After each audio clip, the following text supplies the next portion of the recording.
Mon podcast IMO.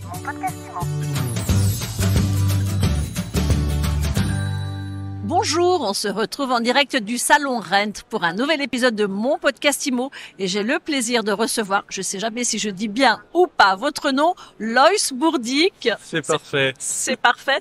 Directeur France et Benelux de PriceHubble. Bonjour Ariane. Bonjour. Alors, PriceHubble, c'est quoi votre métier? Vous tripatouillez de la data, notamment pour les professionnels de l'immobilier? C'est très bien résumé.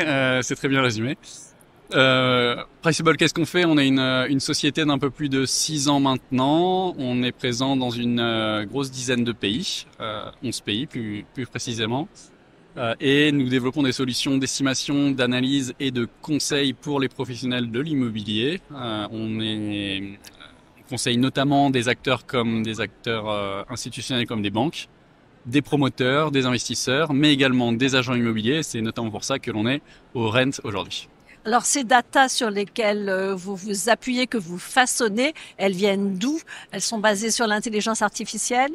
Alors, on s'appuie sur deux grands piliers pour continuer dans les gros mots. Donc, d'un côté, le big data, c'est-à-dire qu'on consolide toutes les données qui ont un rapport de près ou de loin avec les marchés immobiliers, des données sur les annonces, des données sur les transactions, des données sur toute une variété de facteurs, des permis de construire, les données socio-économiques et tout ce qui a finalement un impact sur les prix ou sur les loyers. Et ensuite, on a une grosse équipe de data science dont le cœur de métier, c'est de développer des algorithmes d'estimation qui soient les plus fins et les plus précis possibles, donc dans tous les pays dans lesquels on est, que ce soit le prix ou sur le loyer, pour développer des solutions qui vont permettre à nos clients institutionnels ou à nos clients professionnels de l'immobilier de dérouler toute une série de cas d'usage. Donc ça peut être par exemple pour des acteurs institutionnels comme des investisseurs d'analyser rapidement des immeubles ou des portefeuilles, donc prix de marché, loyer de marché, et analyser vraiment en détail des patrimoines immobiliers, ou pour des agents immobiliers, de développer des parcours clients pour leurs prospects vendeurs ou pour leur base client, avec toute une série de solutions qui leur permettent de mieux attirer notamment des leads vendeurs, les convertir et les travailler dans le temps long. Alors justement, on va focuser sur les agents immobiliers, on va télescoper sur les agents immobiliers. Ça veut dire quoi le parcours client pour un agent immobilier concrètement? Alors très concrètement, pour ce qu'on entend par parcours client digital pour des agents immobiliers, c'est leur capacité à mettre à disposition des particuliers tous les outils qui vont leur permettre d'abord de les attirer, ensuite de les transformer en mandat et de les conseiller sur le temps long. Donc je précise un petit peu. Des solutions extrêmement connues pour attirer du lead vendeur sont les solutions d'estimation. Donc énormément d'agents maintenant ont des solutions d'estimation en ligne sur leur site internet, ce qui leur permet d'attirer du prospect vendeur. Donc ça, ce sont des solutions, premier type de solution que l'on déploie, donc une solution d'estimation en ligne à plugger sur n'importe quel site immobilier, notamment pour les agents.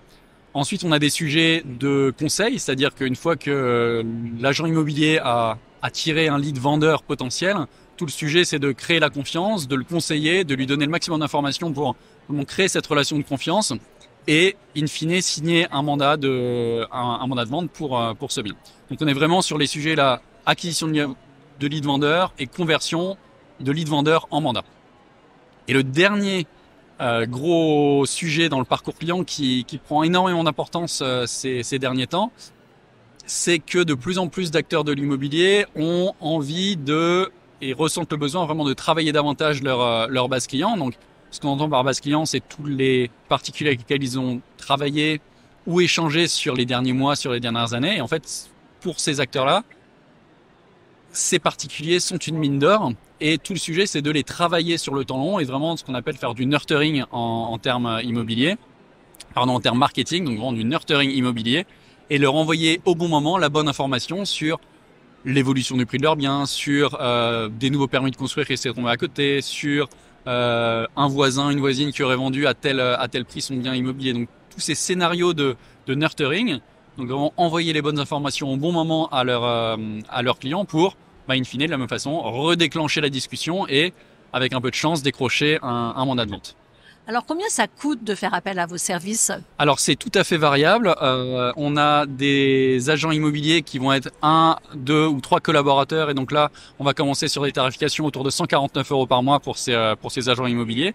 Et ensuite on va équiper des très grands acteurs. Je peux citer les groupes comme Orpi, comme les groupes comme le groupe Foncia, qui vont équiper l'intégralité de leurs agents et de leurs conseillers avec nos solutions. Donc ça permet vraiment à la fois d'équiper des acteurs Des petits acteurs de indépendants. petite taille, indépendants, mais également des grands réseaux, des grandes franchises, voire des franchises internationales.